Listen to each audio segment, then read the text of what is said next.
Hello students, today we are discussing about electroconvulsive therapy, which is very important topic of your mental health nursing. And today we are discussing about ECT, its parameters, type of seizures, mechanism of action, frequency. Okay, so firstly we have to discuss what is ECT. ठीक है, तो सबसे पहले ECT की full form का हमें पता होना चाहिए कि ECT होता क्या है। ECT क्या है, इसकी जो फुल फॉर्म है वो है इलेक्ट्रोकन्वल्सिव थेरेपी। ठीक है, तो जैसे यहाँ पे दिखाया गया है, electroconvulsive therapy is a type of somatic treatment first introduced by Binny and सर्लेटे इन 1938। ठीक है, तो जो आपकी इलेक्ट्रोकन्वल्सिव थेरेपी है ये एक सोमैटिक ट्रीटमेंट का टाइप है। सोमैटिक का मतलब होता है फिजिकल। ठीक है, और इसको फर्स्टली जो इंट्रोड्यूस किया गया था वो बिनी और सर्लेटी के थ्रू इंट्रोड्यूस किया गया था अप्रैल 1938 में। फिर उसके बाद क्या हुआ था, from 1980 onwards ECT is being considered as a unique psychiatric treatment, यानी कि 1980 से ईसीटी को एक यूनिक ट्रीटमेंट की तरह हम क्या करने लगे थे, कंसीडर करने लगे थे, but in not medical, in psychiatric treatment. Okay, उसके बाद क्या है कि जो इलेक्ट्रोकन्वल्सिव थेरेपी है, it is the artificial induction of a grand mal seizures through the application of electric current to the brain. यानी कि हम क्या करते हैं इलेक्ट्रोकन्वल्सिव थेरेपी में, आर्टिफिशियल ग्रैंड माल सीजर्स का इंडक्शन कराते हैं। ठीक है, और इसमें क्या होगा, किसके थ्रू कराएंगे हम, इलेक्ट्रिक करंट के थ्रू। ठीक है, यानी कि हम क्या करेंगे, जो हमारा ब्रेन है उस पर हम इलेक्ट्रिक करंट को अप्लाई करेंगे, डायरेक्टली नहीं, वो हम आगे देखेंगे। ठीक है, और जो स्टिमुलस होता है, the stimulus is applied through electrodes that are placed either bilaterally in the frontotemporal region और यूनिलेटरली ऑन द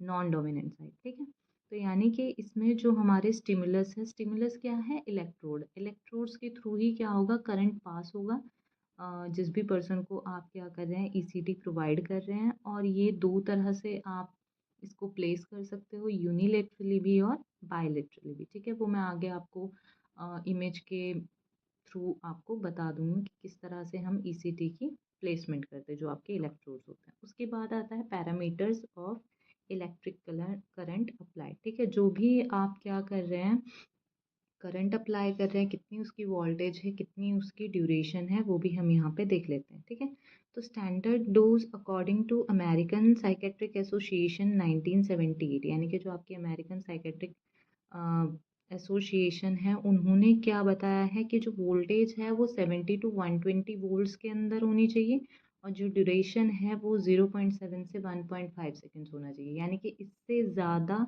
ड्यूरेशन और इससे ज़्यादा वोल्टेज आपको यूज़ नहीं करनी। फिर आता है टाइप्स ऑफ सीजर प्रोड्यूस। हमने पढ़ा था कि हम क्या कर रहे हैं, ग्रैंड माल सीजर्स प्रोड्यूस करा रहे हैं। तो उन ग्रैंड माल सीजर्स के अंदर दो तरह के सीजर्स आते हैं, टॉनिक और क्लोनिक। ठीक है, तो जो ग्रैंड माल सीजर का टॉनिक फेज होता है वो रहता है 10 टू 15 सेकेंड्स के लिए। ठीक है, जो हमारा टॉनिक सीजर होता है उसमें सिर्फ क्या होती है, बॉडी की स्टिफनिंग होती है, यानी कि बॉडी क्या हो जाएगी, बिल्कुल स्टिफ हो जाएगी, जकड़ जाएगी। ठीक है, बट जो आपका क्लोनिक सीजर होता है या क्लोनिक फेज है वो क्या होता है, 30 टू 60 सेकेंड्स के लिए रहता है।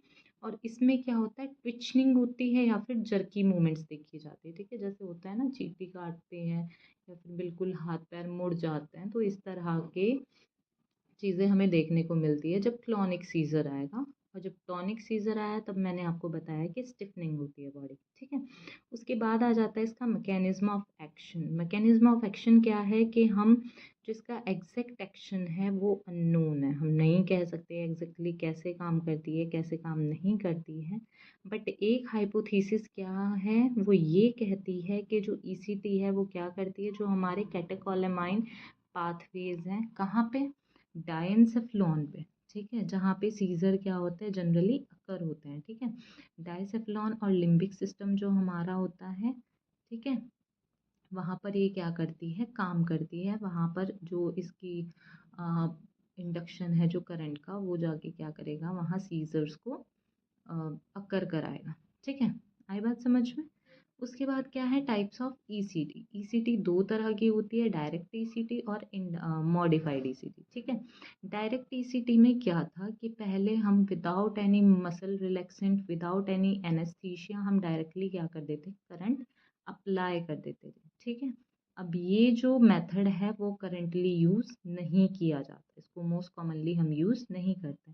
बट जो मॉडिफाइड ईसीटी है वो रिसेंटली हम क्या कर रहे हैं, यूज़ कर रहे हैं। ठीक है, मॉडिफाइड ईसीटी में हम ड्रग्स भी देते हैं, मस्कुलर रिलैक्सेंट भी देते हैं, और आपके जनरल एनेस्थीसिया का भी यूज़ करते हैं। कौन सा मसल रिलैक्सेंट या कौन सा एनेस्थीसिया हम यूज़ करते हैं वो मैं आपको नेक्स्ट पार्ट में बताऊंगी। ठीक है, अब आती है बात फ्रिक्वेंसी और टोटल नंबर ऑफ ईसीटी, यानी कि हम कितनी बार ईसीटी देंगे और कितने नंबर्स में देंगे, यानी कि कितने टाइम हमें देनी चाहिए।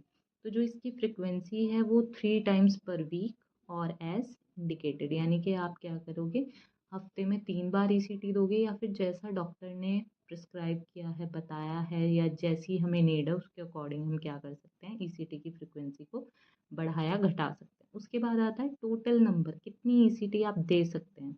जो इसमें एक रेंज दी है वो 6 to 10 है। ठीक है, बट अप टू 25 में बी प्रेफर्ड एज इंडिकेटेड, 25 भी ईसीटी आप दे सकते हैं 25 तक, जैसा इंडिकेट हुआ है। ठीक है, जैसा डॉक्टर्स ने बोला है या जैसे साइन एंड सिम्टम है पेशेंट के।